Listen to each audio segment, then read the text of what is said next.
It's early 2005, winter in South Korea, where I'm stationed as an A-10 wingman. I'm standing at my gear locker, about to go fly.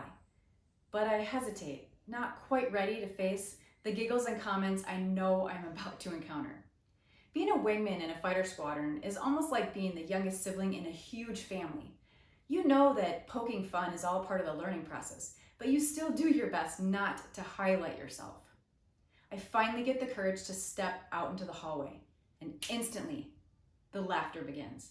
My flight lead catches sight of me, and although he tries to maintain some level of professional courtesy, he giggles as he says, G, you know you're supposed to burp that thing, right? Now you're probably thinking, burp what? What does that even mean? Well, because we were scheduled for a flight over the ocean and it was cold outside, we were required to wear exposure suits to protect us should we have to eject into the cold water. And burping the suit is just getting all the extra air out of it so you don't look like the Michelin Man walking down the hallway.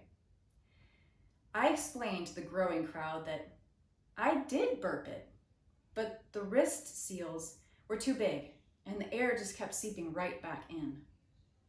Why was I wearing gear that was too big and wouldn't even help me if I needed it? This is an example of systemic bias.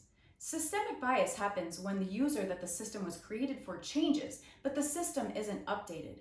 It's not malicious, nobody set out to make things difficult for me, but it does decrease overall effectiveness.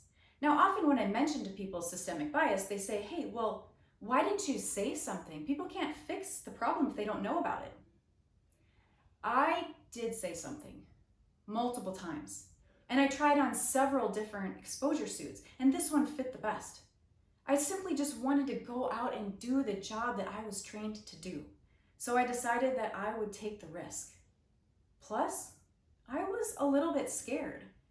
I knew that if I pushed the issue, not only would I not get to fly on the days that the suit was required, but I would draw extra attention to myself. And that is not something I wanted. I loved my job, and I felt accepted by the bros in the squadron. I didn't want to upset the balance and become an outsider because I was now seen as a complainer. I'm not saying that I made the right decision, but I am saying that it is much more difficult to speak out and be heard than people think. So while we encourage people to continue speaking out, we need to take time to really analyze our systems and organizations and see where our systems might need to be updated.